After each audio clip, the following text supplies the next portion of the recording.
Bonjour Végétosphère, j'espère que vous allez bien. Aujourd'hui, on va s'atteler à parler des plantes qui dégringolent, qui tapissent, qui offrent un très beau contraste. Je veux vous parler des plantes retombantes qu'on peut mettre dans les jardinières ou les suspensions. Si vous voulez en savoir davantage sur celle-ci, elle s'appelle Glécoma. C'est tout de suite sur Végétosphère. N'oubliez pas le petit pouce bleu, n'oubliez pas de vous abonner.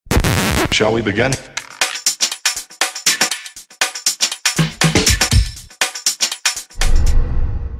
Eh bien, pour le glécoma, qui est donc une plante retombante au feuillage particulièrement décoratif, parce qu'ici on est en présence du glécoma ederifolia ou Edericea variegata, feuillage panaché, vert et blanc. Cette plante fait partie de la famille des lamiacées. La caractéristique des lamiacées, c'est d'avoir des tiges carrées. C'est une plante au feuillage particulièrement parfumé, une odeur très forte. C'est une plante qui va faire au maximum 10 cm de haut et elle est stolonifère, un peu à l'image des fraisiers. Elle va avancer et s'enraciner, ce qui fait que quand on pratique cette plante pour les massifs plutôt ombragés, on va en mettre à peu près 3 au mètre carré. C'est pas la peine d'en mettre 7 ou 9, ça serait du gâchis, tant cette plante a cette capacité d'avancer et de s'enraciner. Pour ce faire, il faut quand même essayer de respecter ses besoins, car son écosystème de prédilection, c'est les lisières de forêt, les talus, des forêts très clairsemées où la lumière va pénétrer facilement.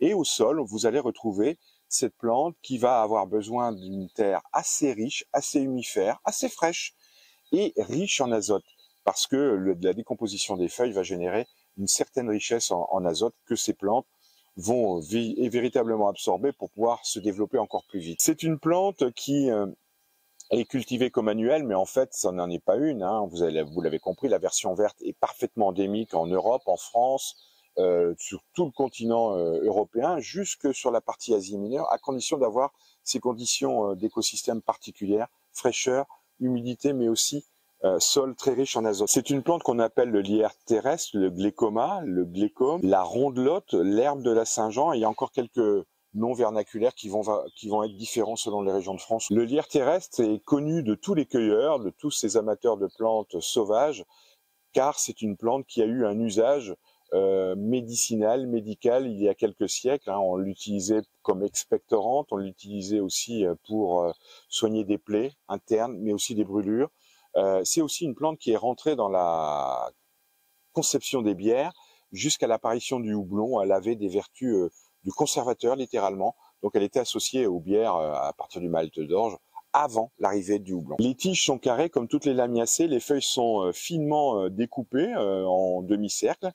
Elles peuvent être vertes, elles peuvent être panachées. C'est une plante qui va faire mesurer à peu près 10-15 cm. La fleur, elle, va s'ériger à la différence du port de la plante. On va avoir une floraison verticale qui peut être bleue majoritairement, parfois blanche, parfois rosâtre, majoritairement bleue, hein, très clairement. La fleur n'est pas l'objet de la culture à titre ornemental. C'est quelque chose qui est assez intéressant. Intéressant pour les insectes pollinisateurs, surtout quand elle est dans un massif, parce que c'est l'une des premières fleurs à arriver au printemps. Et forcément, les abeilles et autres insectes amateurs de pollen vont venir voir ces plantes qui sont très précoces en matière de floraison. Nous, à titre ornemental, c'est pas ce qu'on recherche. C'est le contraste feuilles, couleur de feuilles, l'aspect retombant qui va permettre dans une suspension ou dans une jardinière d'avoir cet intérêt esthétique avec une plante érigée ou deux, des plantes plutôt buissonnantes dans la jardinière et forcément une plante retombante.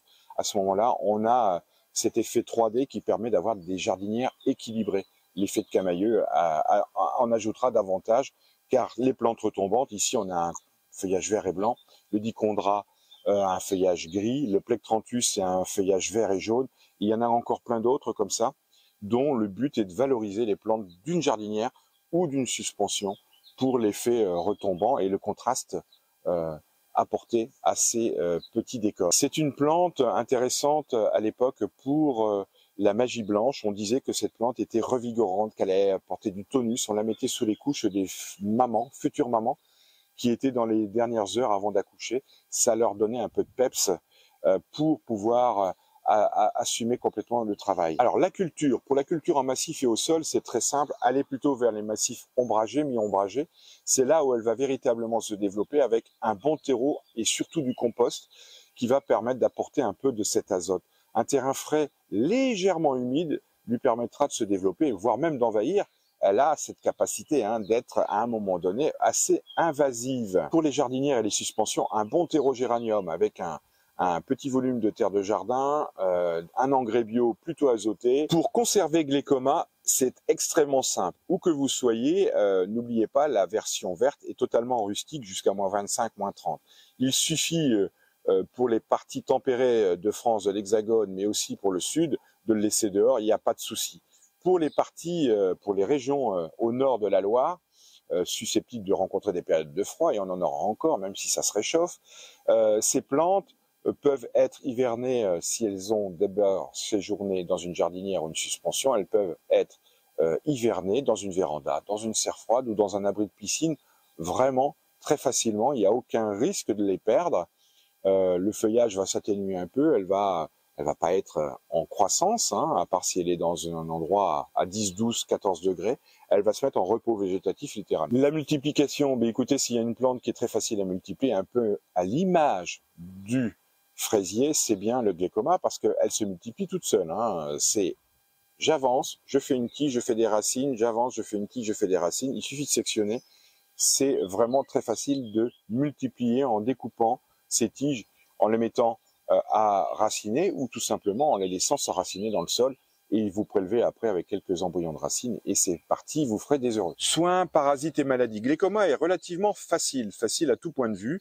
On lui trouve quand même une certaine sensibilité aux escargots, aux gastéropodes et aux limaces au sol, car en dépit d'une odeur, d'un parfum assez fort au niveau du feuillage, ces bestioles viennent quand même dévorer les plantes, en tout cas quand elles sont très jeunes en début de printemps. En ce qui concerne les jardinières et les suspensions, le puceron ne semble pas être plus intéressé que ça. Ce qu'on lui trouvera comme pépin, et c'est ni une maladie ni un parasite, c'est un problème physiologique, c'est une plante qui demande une terre fraîche. Et quand on sait qu'on peut la mettre au soleil, car c'est tout à fait possible, je l'ai déjà dit, cette plante va avoir une sensibilité au manque d'eau, et là, elle peut sécher de manière épisodique. Donc, on va prendre soin d'apporter de l'eau un peu plus régulièrement au Glécoma qu'un géranium ou un dipladénia, par exemple. Les espèces et les variétés, alors vous pouvez rejoindre la description. Je vais quand même aborder une variété qui s'appelle Dappled Light, et sachez qu'il existe une dizaine d'espèces endémiques en Europe continentale, toujours dans les mêmes conditions, forestières, lisières, terrains frais et humides. Le Glécoma est bel et bien une plante ornementale de premier intérêt pour vos jardinières. Si vous voulez en savoir davantage, rejoignez la description. Il y a certainement des choses que j'ai omis de dire pendant cette petite vidéo et qui sont rédigées dans cette petite description. Prenez soin de vous, à très bientôt pour une prochaine vidéo. Au revoir. Shall we begin?